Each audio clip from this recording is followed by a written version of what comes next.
Okay जी, आज हमारे पास जो टॉपिक है basically that is logistic regression. ठीक है। और लॉजिस्टिक रिग्रेशन अगर मैं आपको थोड़ी सी डिटेल्स बताऊं तो basically that is used to predict the probability of an outcome. आपको याद है लास्ट टाइम हमने जो है वो बेसिक स्टैट्स किया था। ठीक है, उसके अंदर हमने मीन, मॉड, मीडियन, प्रोबेबिलिटी हमने देखी थी। ठीक है, तो प्रोबेबिलिटी आपको यू नो इट के probability what we are talking about sample space है, और फिर जो लाइक्लीहुड जिस इवेंट का हमने काउंट करना है that is basically the probability. तो उसी प्रोबेबिलिटी को यूज करते हुए बेसिकली लॉजिस्टिक रिग्रेशन जो है वो अपना फंक्शन परफॉर्म करती है। और logistic regression basically it's a binary, it is used for binary classification. ठीक है, 0 and 1, yes और no, true and false, white and black, कोई भी दो कैटेगरीज हो। ठीक है, हमने पढ़ा था ना कि हमारे पास बेसिकली मल्टी क्लास भी होती है और बाइनरी क्लास भी होती है। तो जो लॉजिस्टिक रिग्रेशन होती है basically that is use for the binary classification. हम इसको मल्टी क्लासिफिकेशन के लिए यूज करने के लिए हम इसको डिफरेंट वे के अंदर अप्रोच करना पड़ता है। और जो थर्ड हमारे पास इसकी करेक्टरिस्टिक है that is it is a supervised learning method. का क्या मतलब है? जब हम मशीन लर्निंग की टाइप्स पढ़ रहे थे तो हमने देखा था कि we are having unsupervised machine learning and supervised machine learning. So unsupervised के अंदर हमने देखा था कि बेसिकली हमारे पास जो डेटा होता है उसके अंदर टारगेट वेरिएबल नहीं होता, या जो प्रिडिक्टर होता है इट इज मिसिंग। लेकिन जो सुपरवाइज मशीन लर्निंग मेथड होता है इसके अंदर हमारे पास जो प्रेडिक्टर होता है, जो टारगेट वेरिएबल होता है या जिसको हम लेबल भी कहते हैं मशीन लर्निंग के अंदर, वो एग्जिस्ट कर रहा होता है। तो इट मीन्स कि जो लॉजिस्टिक रिग्रेशन होती है था कि हेड होगा या टेल होगा, तो that can be use to predict the probability of an outcome. इसी तरह कोई भी स्टूडेंट किसी सब्जेक्ट के अंदर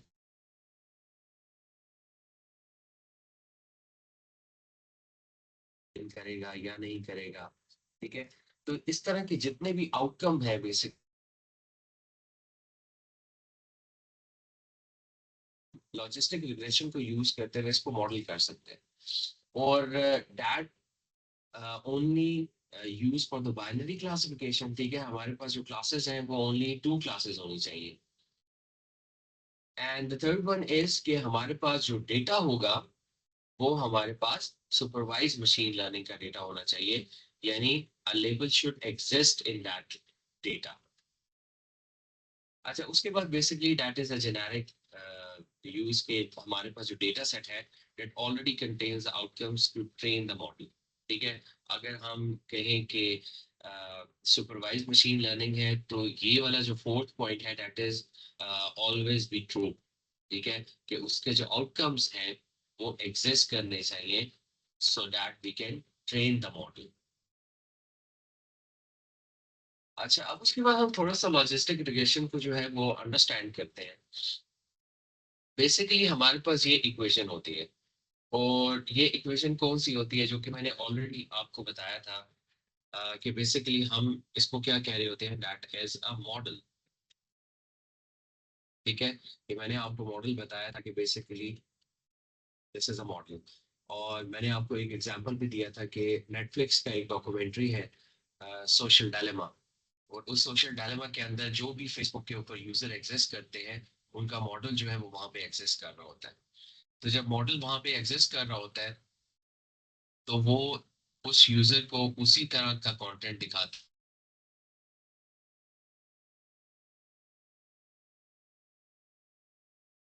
लाइक करेगा, या जो एड हम उसको दिखाएंगे वो उसको व्यू करेगा। अच्छा, तो बेसिकली ये जो मॉडल होता है वी हैव ऑलरेडी डिस्कस कि ये मॉडल क्या कर रहा होता है। अब इसके अंदर कुछ वेरिएबल्स आप देख रहे हैं। ठीक है, तो उसके अंदर हमारे पास कौन कौन सी चीजें हैं? एक तो ये हमारे पास इंटरसेप्ट है। ठीक है, आप लोगों ने कैलकुलस के अंदर इसको स्टडी किया होगा। इंटरसेप्ट क्या होता है? बेसिकली जब मैं x की वैल्यू को जीरो पुट करता हूँ ठीक है, अगर मैं इसको ग्राफ के अंदर देखूँ x की वैल्यू को जीरो पुट करता हूँ तो बेसिकली मैं ये देखता हूँ कि y की वैल्यू क्या आ रही है, तो that is basically the intercept. जब x मेरे पास इक्वल्स टू 0 होता है, ठीक है, तो that is considered as v naught. और v1 क्या होता है, basically that is a feature, जिसको हम वेरिएबल भी कहते हैं। ठीक है, दैट इज अ वेरिएबल। और अगर हम इसको in terms of this equation देखें, तो basically that is a slope.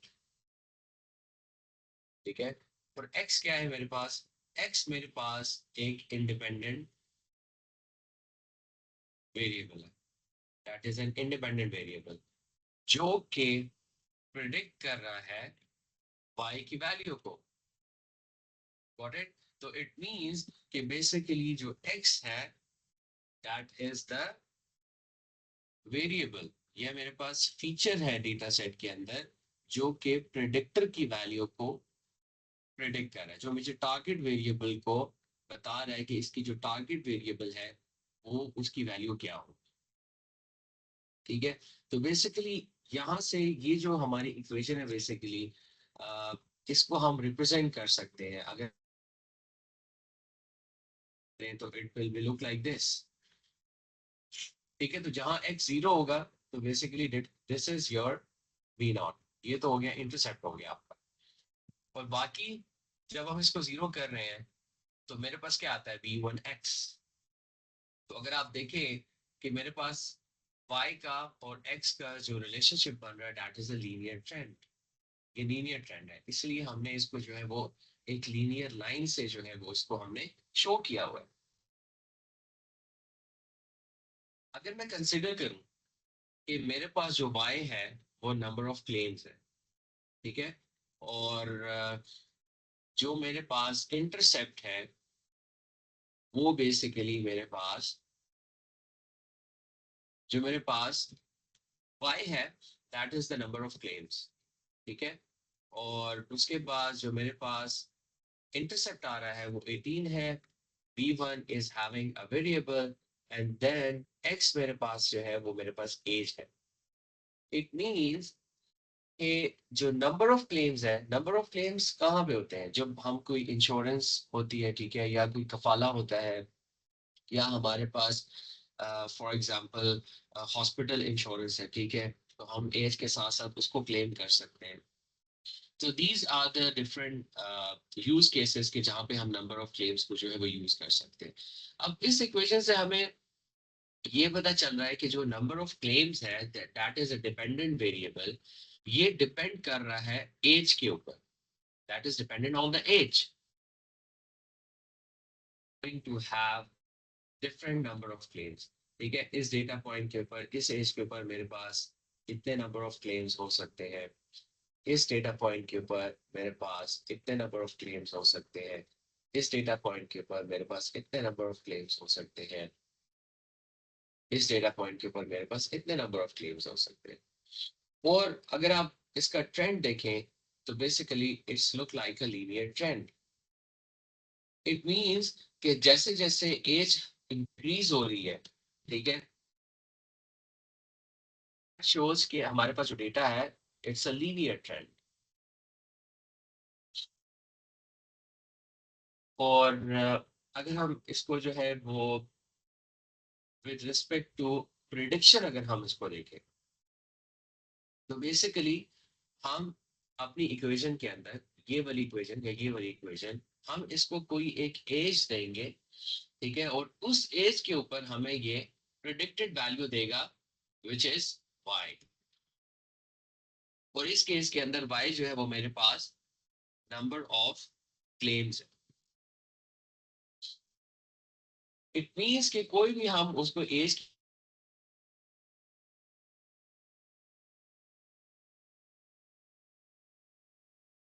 ये जो अब हमारे पास लाइन आएगी that is going to be showing a linear trend. तो इसको हम कहते हैं basically regression line, that is a regression line. और अगर आप देखें कि जो y है, y की जो वैल्यू है वो किस कॉन्टेक्स्ट के अंदर, हमने लास्ट टाइम जो है वो एक डेटा सेट को रिव्यू किया था और उसके अंदर हमने एक एक्सरसाइज किया था कि जितने भी वेरिएबल्स थे उसकी कैटेगरीज हमने जो थी वो फाइंड आउट की। फॉर एग्जाम्पल, कौन सा वेरिएबल जो है वो कैटेगोरिकल है, कौन सा वेरिएबल जो है वो कॉन्टिन्यूस इन नेचर है। ठीक है, तो इस केस के अंदर अगर आप देखें तो जो y की वैल्यू है दैट इज नॉट कैटेगोरिकल। ठीक है, तो y is basically a continuous variable, continuous variable.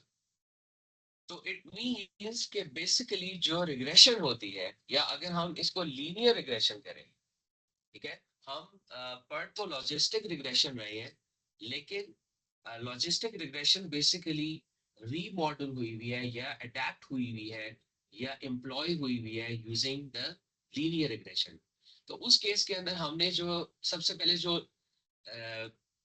हमने इक्वेशन देखी है वो लीनियर रिग्रेशन की इक्वेशन देखी। लेकिन अब जब हम लीनियर रिग्रेशन की इक्वेशन हमने रिव्यू की है तो हमें पता चला है कि जो उसका वेरिएबल है, जो इसका प्रेडिक्टर है, बेसिकली जो y है, दैट इज कॉन्टिन्यूस वेरिएबल।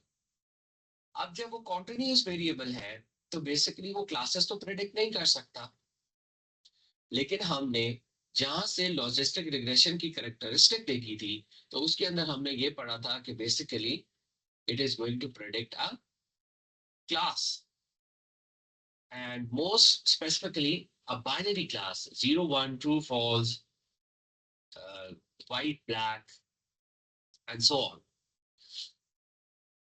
ठीक है, अब इस केस के अंदर फिर हम क्या करते हैं, क्योंकि हमें पता चल गया जो बेसिकली रिग्रेशन है या जो लीनियर रिग्रेशन है that is having the continuous variable, और जो कॉन्टिन्यूस वेरिएबल है वो किसी भी कैटेगोरिकल वेरिएबल को प्रेडिक्ट नहीं कर सकता। तो उसके लिए बेसिकली हम जो लीनियर रिग्रेशन होती है उसको रीमॉडल करते हैं, या बेसिकली हम उसको अडॉप्ट करते हैं, या एक और वर्ड हम यूज कर सकते हैं कि वी इम्प्लॉय। ठीक है, and how we do it.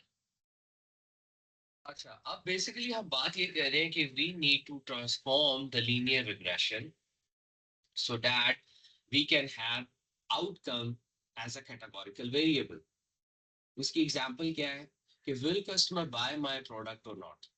ठीक है, जैसे सोशल डायलेमा के अंदर मैंने आपको बताया था कि वो ऐसे एड शो करते हैं यूजर्स को कि क्या वो उस प्रोडक्ट को बाय कर लेगा। तो उसके लिए बेसिकली उन्होंने मॉडल बनाया होता है, and that is the same case with us कि हम इस लॉजिस्टिक रिग्रेशन से बेसिकली ये फाइंड आउट करना चाह रहे हैं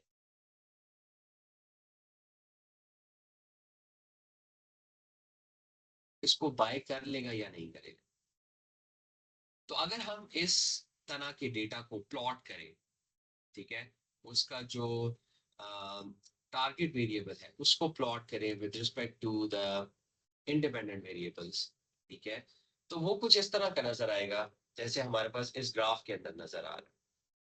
ठीक है, तो ये मेरे पास क्या है, basically this is independent and this is y. तो दो तरह के ही मेरे पास डेटा पॉइंट्स एग्जिस्ट कर रहे होंगे कि वो या तो बाय कर रहा होगा या मेरे पास बाय नहीं कर रहा होगा। तो वो जो बेसिकली लीनियर ट्रेंड हमने देख रहे थे कि लीनियर रिग्रेशन का आ रहा था, we don't required it, we do not required it in the logistic regression, हमें वो नहीं चाहिए। तो इस केस के अंदर बेसिकली मैं ये देखना चाह रहा हूँ कि what is the probability of this customer buying this product, जिसको मैंने आंसर करना है सिर्फ यस और नो के अंदर, मेरे पास और कोई पॉइंट नहीं है। तो that brings us with the case कि हम बेसिकली जो कॉन्टिन्यूस वेरिएबल है उसकी वैल्यू को हम इस तरह से अडॉप्ट करें कि वो हमें जो है वो कैटेगोरिकल रिजल्ट्स दे। And what are those results, कि वो मेरी प्रोडक्ट को बाय करेगा यानी यस और नो। तो हमने अपने जो कैटेगोरिकल टारगेट वेरिएबल है, जो हमारा लेबल है, हमने उसको अडेप्ट करना है। और उसके लिए हम बेसिकली प्रोबेबिलिटी की इन टू कंडीशंस को सेटिस्फाई करेगी. And what are those two conditions? कि basically that is always positive. Always positive होना चाहिए. कॉन्टिन्यूस वेरिएबल जो है वो मे बी नेगेटिव हो सकता है, ठीक है, क्योंकि that is a continuous variable. लेकिन इस केस के अंदर, लॉजिस्टिक रिग्रेशन के अंदर, it should always be positive, ठीक है, that is greater than zero. This is the first condition. And the second condition is it should always less than or equal to 1. That is, हमारे पास इसकी जो range है वो between 0 to 1 आ रही है, ठीक है. तो लॉजिस्टिक रिग्रेशन के अंदर जो हमारा टारगेट वेरिएबल होगा, that is y, that should be having a range between 0 to 1. तो ये जो दो कंडीशंस हमने सेटिस्फाई करवानी है लॉजिस्टिक रिग्रेशन की बेस के ऊपर, अपने कॉन्टिन्यूस वेरिएबल के ऊपर, then we can say कि we have adapt the linear regression model into a logistic regression. अब ये होगा कैसे? अब हमारे पास ये इक्वेशन है, ठीक है, what we have seen so far. अब अगर हम ये दो कंडीशन इसके ऊपर अप्लाई करें, it should always be positive, तो उसके लिए हमें क्या करना पड़ेगा? हमें उसके लिए इसको एक्सपोनेंट लेना पड़ेगा.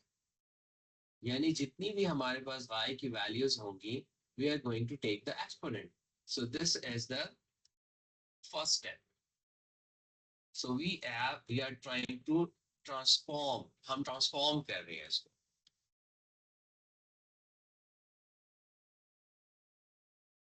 Transformation of linear regression. ठीक है, तो उस केस के अंदर जो हमारे पास जो फर्स्ट स्टेप है, basically we are transforming y so that it can always be positive. तो हम क्या करेंगे? उसका एक्सपोनेंट ले लेंगे. और सेकंड कंडीशन हमारे पास क्या है कि it should always less than और equal to 1. It should always less than और इक्वल टू 1. उसके लिए हम क्या करेंगे? We are going to do this. हम इसी वेरिएबल को, इसका एक जो एडिशनल वर्जन है, उसके साथ इसका रेशियो ले लेंगे. तो that will gives us always the values that we need. 0 to 1 की रेंज के अंदर हमारे पास सारी वैल्यूज आ जाए, and that constitute the second step. तो ये जो दो कंडीशंस है लीनियर रिग्रेशन है, उसको मूव करेंगी towards the logistic regression. So first we have taken the exponent. The second one, we are making it always less than 1 by taking the ratio of these exponents. And the third one, probability क्या थी? Probability क्या थी? Probability यही थी ना कि हम basically जो भी इवेंट को प्रेडिक्ट करना चाह रहे होते हैं. And what is this case? This is that event.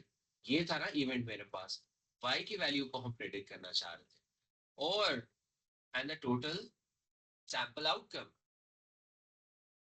तो ये मेरे पास प्रोबेबिलिटी आ जाएगी इसकी.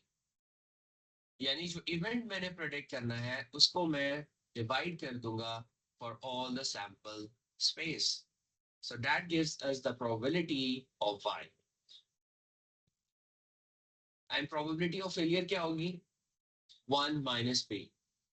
यानी probability of not happening that event जो कि आप predict कर रहे हैं वो 0 है या 1 है, is the in this case because we are just considering कि it's a binary classification.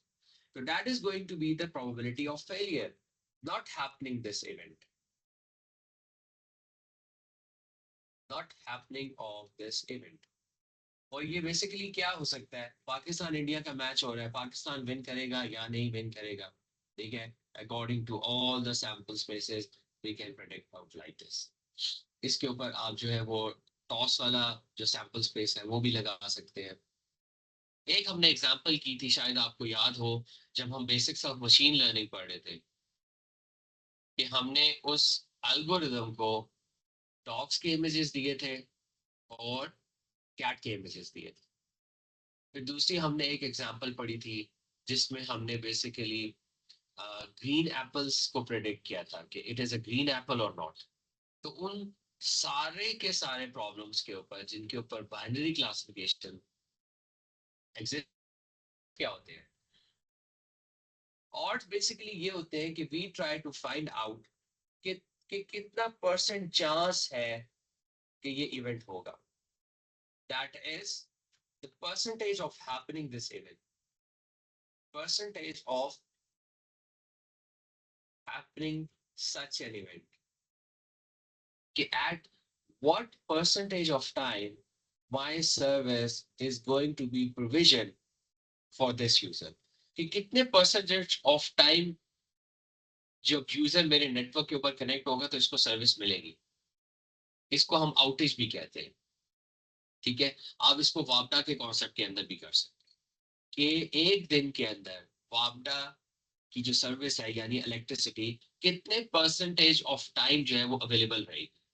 ठीक है, तो उसके लिए बेसिकली हम जो है इसको कहते हैं प्रोबेबिलिटी टर्म्स के अंदर कि we are trying to find out the odds for you, and what how we try to find out that is the probability of happening such an event and probability of not happening such an event। इनका जो ratio होगा that is going to give you, for example, if it says you 0.9, so it means कि 90% of the chance is that you are going to avail this service, and if it is, for example, 0.5, so that says 50% of the chance is that you are going to have this service। वो electricity हो सकती है, वो telecom user की service हो सकती है, वो गूगल की सर्विस हो सकती है, वो इंटरनेट की सर्विस हो सकती है, और वो कॉइन हो सकता है, वो ग्रीन एप्पल्स हो सकते हैं, वो डॉग एंड कैट्स के इमेजेस हो सकते हैं, it can be anything, anything that you are trying to want. ठीक है, तो these are basically the percentage. अब इसको अगर हम ऑड्स की थोड़ी सी कैलकुलेशन देखें, let me remove this. Okay, तो ऑड की जो बेसिकली कैलकुलेशन है at the end of the day, अगर हम ये दो इक्वेशंस इधर पुट करें तो ये कैंसिल आउट हो जाएंगे। तो कैंसिल आउट होकर जो ऑड्स होते हैं वो बेसिकली एक्सपोनेंट ऑफ y बचता है हमारे पास, and that predicts the value कि कितने परसेंटेज ऑफ द टाइम जो है दैट एग्जिस्ट। अब उसके लिए बेसिकली हम एक और चीज भी कर रहे होते हैं कि हम बेसिकली इनका लॉग ले रहे होते हैं, so that we can normalize the values between 0 and 1, so that we can normalize the values between 0 and 1।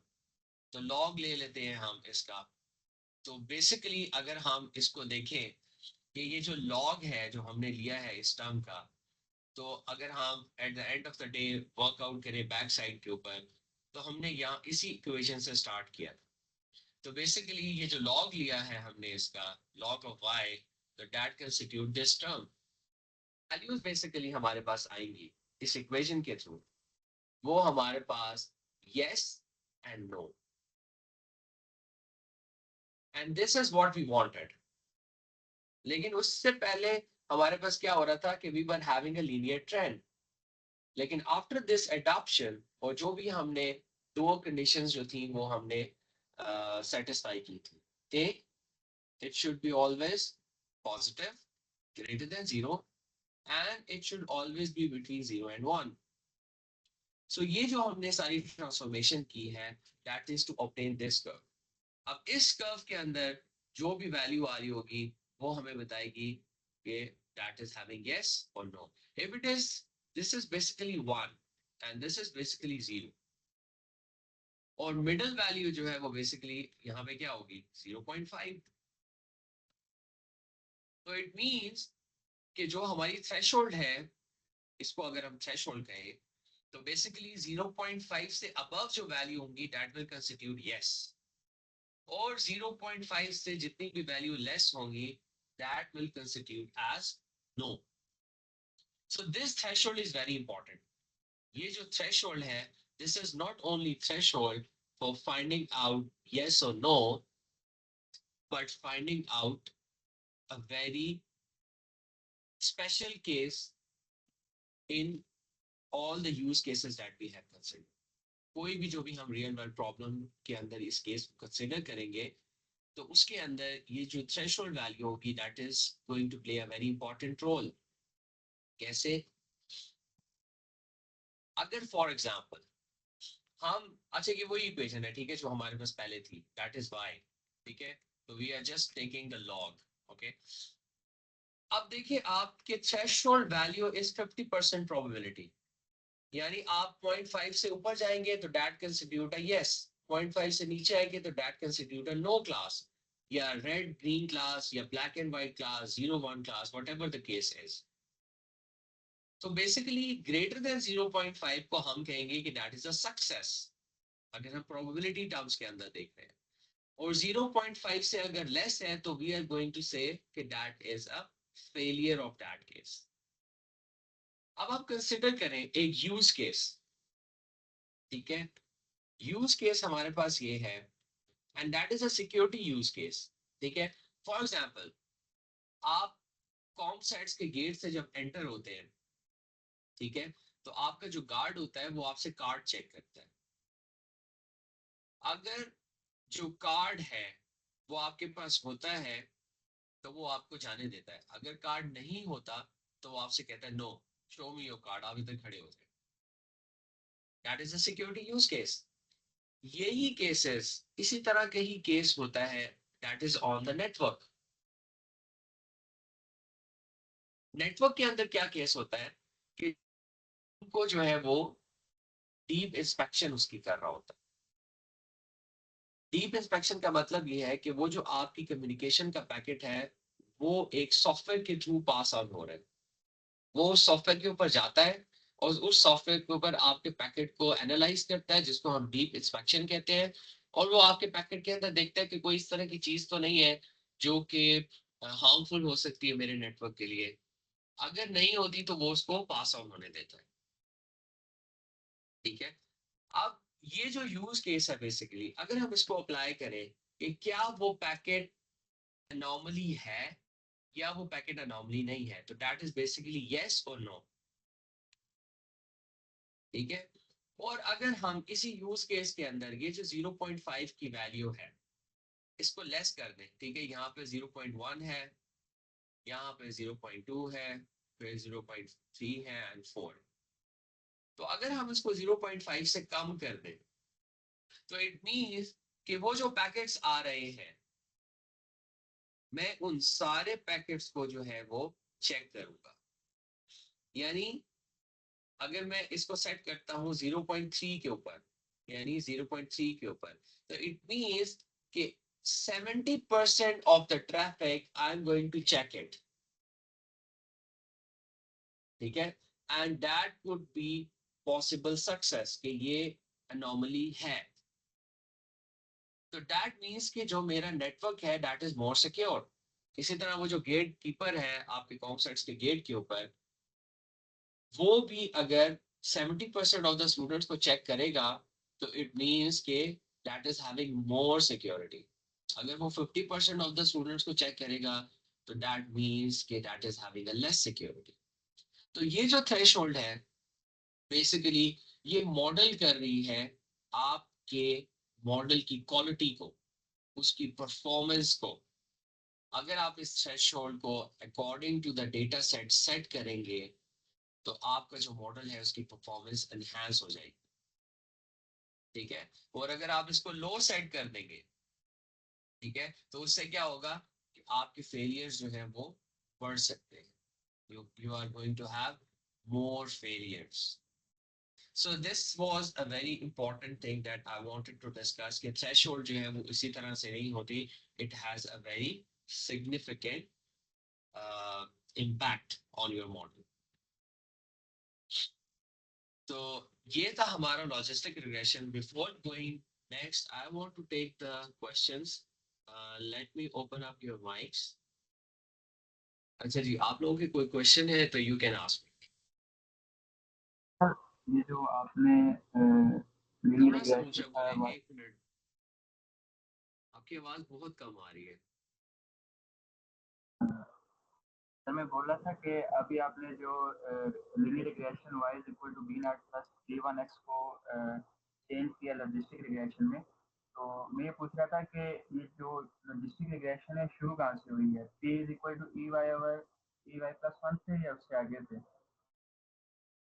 Actual. Logistic regression तो कहाँ से स्टार्ट हुई है? लॉजिस्टिक रिग्रेशन जब हमने वो जो दो कंडीशंस है वो अप्लाई की है। ये देखिए मैं स्लाइड्स को ओपन करता हूँ। ये एक्चुअल जो जो फाइनल जो है ना वो मैं पूछ रहा हूँ क्वेश्चन, फाइनल जो है। फाइनल क्या पूछ रहे हैं?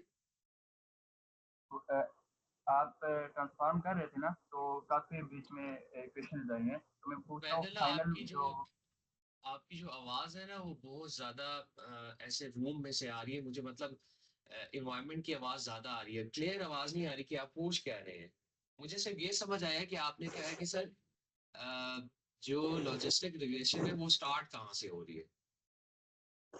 यस सर, मैं कह रहा हूँ कि आपने अब क्लियर है काफ़ी आपकी आवाज। काफ़ी इक्वेशंस लिखवाई हैं ना, जहाँ पे एक्चुअली ट्रांसफॉर्मेशन हो रही थी। एक ट्रांसफॉर्मेशन का पूछ रहा हूँ कि जो शुरू हुई है वो एंड पे कहाँ पे हुई है, जब फाइनल जो इक्वेशन आ गई है जहाँ पे पता चल जाएगा कि ये जो इक्वेशन है ये फाइनल है लॉजिस्टिक रिग्रेशन के लिए। वो जो मैंने आपको शो किया था, जब आप लॉग, एक minute let me go back. Yes, sir.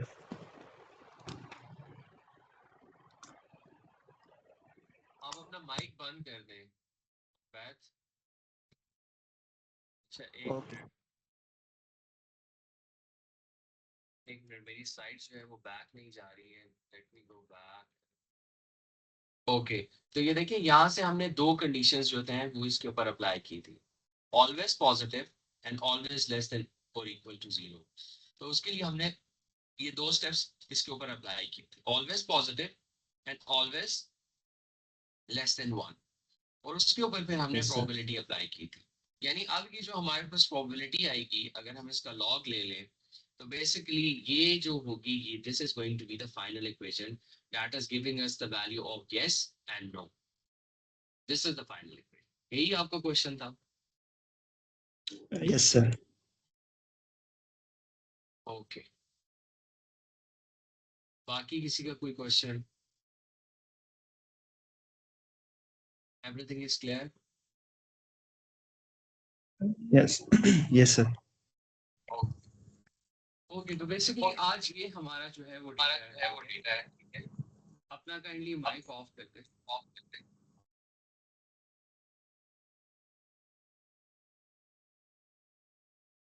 ये हमारे पास आज का डेटा है that we are going to do in the lab as well, ठीक है।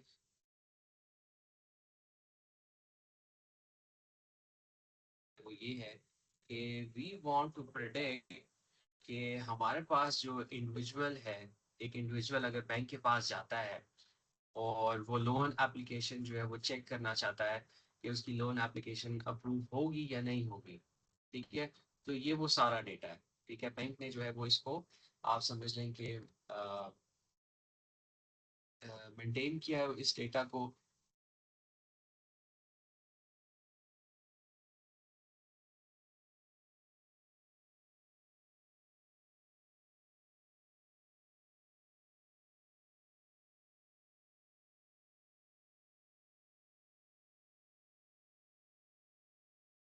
के अंदर, और इसके अंदर आपका फॉर एग्जांपल जो है वो अ, एक यूनिक ऐसी की हो सकती है, जैसे बैंक का कोई एक इंटरनल नंबर हो सकता है जिसने यूनिकली जो है वो आपको आइडेंटिफाई किया हो। That is basically the loan ID, जो कि प्राइमरी की भी जिसको हम कह सकते हैं, ठीक है। तो ये है मेरे पास लोन आईडी। उसके बाद जो सेकंड फीचर है इस डेटा का, दैट इज हैविंग जेंडर, ठीक है। उसका जेंडर क्या है, फिर उसका मैरिटल स्टेटस, वो मैरिड है या नहीं है। फिर उसके बाद हमारे पास उसके नंबर ऑफ डिपेंडेंट्स कितने हैं, ठीक है। जीरो है, वन है, टू है, थ्री है, ये उसके नंबर ऑफ डिपेंडेंट्स हैं। एंड देन इसका जो है वो एजुकेशन स्टेटस, ये ग्रेजुएट है और या ग्रेजुएट नहीं है, उसका एजुकेशन स्टेटस है। फिर उसकी जो है वो सेल्फ एम्प्लॉयड हिस्ट्री है, ठीक है। यानी वो सेल्फ एम्प्लॉयड है, सेल्फ एम्प्लॉयड का मतलब क्या, वो बिजनेस करता है तो अगर सेल्फ एम्प्लॉयड यस है तो इट मीन्स कि वो बिजनेस करता है, ठीक है। और अगर सेल्फ एम्प्लॉयड नहीं है तो इट मीन्स कि हमारे पास कोई और इन्फॉर्मेशन नहीं है। वी कैन जस्ट अज्यूम कि अगर सेल्फ एम्प्लॉयड नहीं है तो इट मीन्स कि वो एक जो है वो सैलरी भी हो सकती है। वो कैसे हम गेस कर रहे हैं, क्योंकि उसकी एप्लीकेंट इनकम भी आ रही है, ठीक है। तो अगर सेल्फ एम्प्लॉयड नहीं है तो इट मीन्स कि that is a salaried person, और उसकी जो इनकम है वो एप्लीकेंट इनकम के अंदर आ रही है। इसी तरह हमारे पास को एप्लीकेंट इनकम भी है। अगर उसके साथ कोई ऐसा उसका दोस्त है, कोई उसका फैमिली मेंबर है जो इस लोन के ऊपर अप्लाई कर रहा है, तो उसकी इनकम भी यहाँ पे जो है वो एग्जिस्ट कर रही है। तो ये हमारे पास एक नेक्स्ट इसका वेरिएबल है। फिर लोन अमाउंट है हमारे पास, ठीक है, कि इसकी जो लोन अमाउंट है वो जो है वो किस तरह से आ रही है।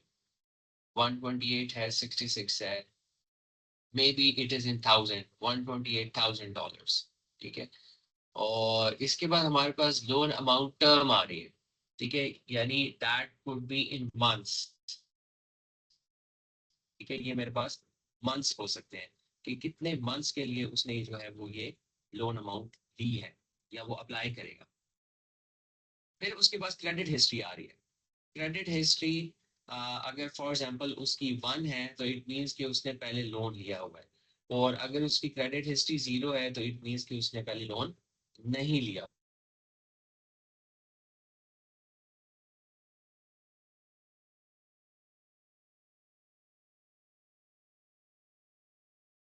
के अंदर रहता है, इट मींस कि वो जिस एरिया के अंदर उसकी रेजिडेंस है, या फॉर एग्जांपल उसकी प्रॉपर्टी है। क्योंकि वो लोन लेने के लिए ऐसा भी होता है कि अगर आप मॉर्गेज देते हैं तो आपको कोई प्रीवियस प्रॉपर्टी के जो डॉक्यूमेंट्स हैं वो भी जमा कराने पड़ते हैं। तो may be that is the property area, कि वो जो प्रॉपर्टी है उसकी वो कौन से एरिया के अंदर है। तो उसमें मेरे पास क्या आ रहा है, अर्बन है, रूरल है, सेमी अर्बन है। तो ये मेरे पास जो है वो प्रॉपर्टी एरियाज। उसके बाद मेरे पास जो फाइनल इसका आप समझ लें कि वेरिएबल है, इसके जो फीचर है इस डेटा का, that is having loan underscore status.